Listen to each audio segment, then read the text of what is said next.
So what are we doing? We're just keeping the castle? Is that permanent? Are you like Skeletor now? Seriously, shows what you fucking know. Skeletor doesn't live in fucking goddamn Castle Grayskull. He lives in Snake Mountain, you idiot. Whoa, take it easy, you know? I'm still angry at you. You turned like the whole town into zombies, including me. Thankfully, Laws used his magic to fix me. I was trying to do something nice for everyone and be romantic. Damn it, sometimes I hate you so much. Well, that's fitting, because tonight we're reviewing The Dead Hate the Living.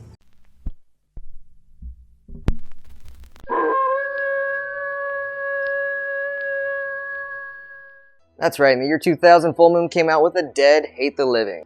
Tom Savini says it's unique. Directed by Dave Parker, who also did The Hills Run Red, It Watches, Bimbo Movie Bash, that awesome short film Sweet Tooth, which is in Tales from Halloween.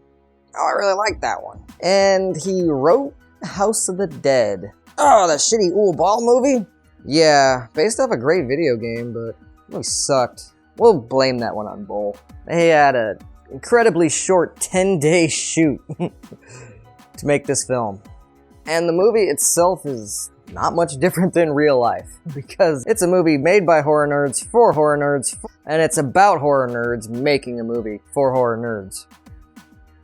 It's got some decent practical effects, some not so decent digital effects. Fire really didn't hold up, man. That looks awful. I mean, rather than play it safe and nobody get hurt, but still, man, if you can't do good fire, maybe just don't do fire. Some of the kills are more implied, not quite on camera. You know, you see the bloody, gory aftermath, which is cool. There's lots of fake blood in this movie. The director lacked fake blood. Apparently, he himself was constantly covered in fake blood while shooting this. Yeah, that stuff is disgusting, David. The acting, well, it's cheesy good. It's fine. It is what it is. I think they thought maybe some of their banter was as witty as Clerks. It's not, but it's good. Lots of horror references. So all my fellow horror addicts out there, your horror knowledge will feel rewarded as we watch this film. If he plays his cards right, a small and obsessive group of people will know who he is. Hey, I feel attacked. Start off with like what seems to be like a cutscene from a PlayStation 1 horror video game. It's about Dr. Eben, and I guess he was trying to open some dark door, and now there's some zombies at him. He seems to be enjoying the fact that, you know, he's going to become a zombie and rule the world. With this final act, I join my legion. Yet, he still shoots at the zombie when it comes at him. Do you want to live or die, Doc? Pick a lane.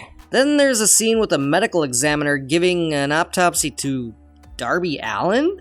Whoa, wait, what is happening right now? I thought this movie was The Dead Hate the Living, because this looks more like The Dead Love the Living. Yeah, but see, that's just a movie within a movie. Ah, I gotcha. And the director in the movie, not Dave Parker, the real director, but in the movie, David Poe, which, you know, Edgar Allan Poe is where I'm coming with that last name, and David maybe because Dave wants to have a character based on himself. There's nothing wrong with that. His best friend, Paul, the makeup artist and prop man, really likes Shelley. He even tries to give her head. Yeah, her own head. Well, you can have it after the shoot if you want. As for director Dave, apparently he casted his sister Shelley to play the lead in his iZombie porno. I just had to direct my sister here in a less than fully closed scene. Now that, my friend, is hella weird. But it turns out the role was supposed to go to his other sister, Nina. And she shows up to everyone's dismay. Yeah, apparently she's a real bitch. Here you go, Shelley. Nina, you're here. Lots of drama. There's also the geek Marcus, who's also going to be playing a zombie in this film. And don't forget the stoner cameraman, Chaz, played by David Douglas. And man, that guy gets around. He's had tons of bit parts in TV and movies. Dead to Me, New Girl, It's Always Sunny in Philadelphia. He's a radio DJ in La La Land. And last but not least, can't forget the gopher, punk rock assistant to the director, Topaz. Yeah, her name's Topaz. Wait, isn't that Jamie Donahue? Didn't she write and direct Billy's Dad's a Fudge Packer? Yeah, the less we say about that, the better. As David tries to figure out what he's gonna do with both sisters wanting the same role, Shelley and Eric go off to explore, where they find the videotape of the opening little video that we saw in the beginning. This has got to be part of my brother's film. World that is known. You think? And, the whole lab full of craziness. They think, hey, this can be useful. So everybody gathers around while exploring more of this, abandoned facility. They find this killer-looking coffin, this weird stone that almost fits into the coffin perfectly. But before they tinker with that, they open the coffin and they find Dr. Eben's corpse. And everyone gets pretty freaked out by this. Fearing that their shoot is over, the cops are gonna come, all their stuff's gonna be confiscated, and they're gonna have to shut down production. But the director gets a great idea. They're gonna use the corpse in their movie. Just think about it. Kids would race to see a Living Dead movie with real corpses in it. And, wait till they're done filming. Then they'll tell the cops about it. But Shelley don't play that. Have you completely lost your fucking minds? But everybody else seems to be kind of on board with it. Hey, a gig's a gig. So, they prop Dr. Eben back into the coffin. They have Eric open it up, say some hoodoo voodoo, and it actually, creates some sort of portal, which I guess is what the good doctor was trying to do, so they finished his work for him. The director, Dave Parker, really wanted somebody big, like a name. They wanted at least one well-named person in this movie. Maybe the budget just couldn't afford it or whatever, but they tried to get Alice Cooper, Dee Snider, Tom Savini himself. That was kind of what they were going for. But instead, they got Matt Stevens, who has never been in anything other than this movie. But I have to say, he owns the role. He plays what they wanted. He's got this Vincent Price meets Rob Zombie look. And it works well. I'm actually kind of surprised that he didn't seem to do anything else. A name probably would have got, the movie more talked about. But, the fact they couldn't get a name, honestly, I think he does a pretty good job. He's one of the better actors in the whole movie. There's tons of gore in this movie. No nudity, shockingly, despite how steamy things started. There's some really cool gore. Eben is joined by two really cool zombies, Maggot, who's played by Doc, and Gaunt. Tiny Firefly from the Rob Zombie movies? Yeah, the late great Matthew McGorry. That guy is a force to behold. And Maggot was supposed to be basically the Incredible Hulk Lou Ferrigno version, turned into a zombie. I like his turtle-esque face. Kind of reminds me of Jason from Friday the 13th Part 7. Yeah, they're just iconic, and they're probably the two best reasons to really watch this film. For the budget this movie had, it has a pretty decent soundtrack. Songs performed by Penis Flytrap and Haunted Garage kind of give it a punk-esque feel. Yeah, there's even a rap about the song in the end credits. Oh, I love it when they do that. Yeah, I think it's performed by Doc, the Maggot zombie. There's some really cool kills in this movie. Two really iconic zombies.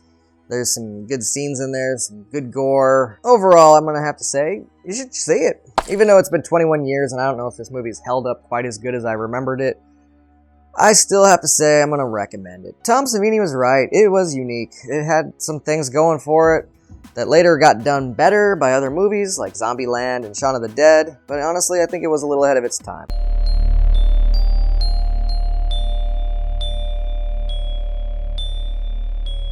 There's a part where a funny, dweeby little fake zombie Marcus runs into big, burly, real zombie Maggot.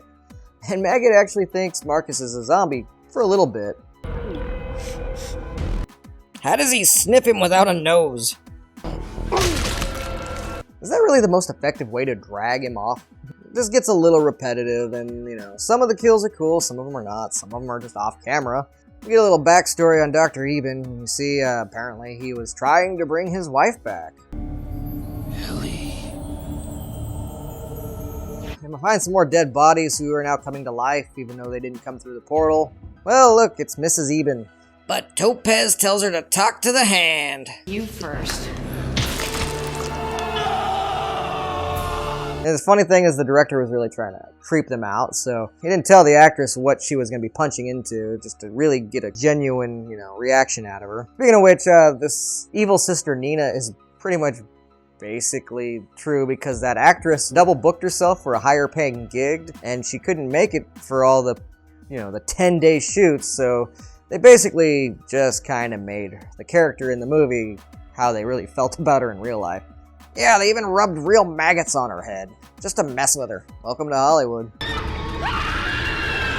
Cornered on their graveyard set, they have a hell of a monster mash. It was a graveyard smash.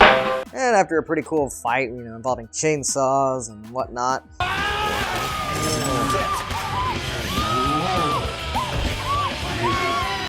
Characters are pretty much in limbo at this point, so they gotta shut down that machine and of course, rescue Topaz. If that's what you want so badly, then just fucking do it and get it over with. Yeah, Dr. Ebit's gonna make her his new wife because she re-killed his last one. Oh, you're my wife now. They use fire to take out some of the zombies, but maybe they should have just been implied because it looks awful. Sadly, Gaunt meets a shocking end.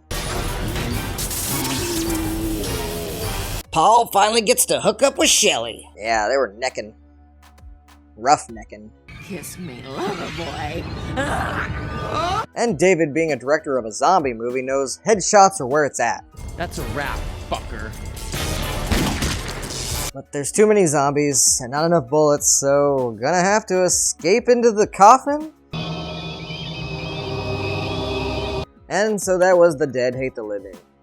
And maybe not quite as good as I remembered from 21 years ago, but I still think it has some charm in there. And if you've seen this film, let us know what you thought about it down in the comments below. DVD had some special features like behind the scenes and a music video from Penis Flytrap. Here you go, man. To help protect your castle. Whoa, He-Man, hell yeah, kick ass. Are we good? Yeah, we're good. Cut.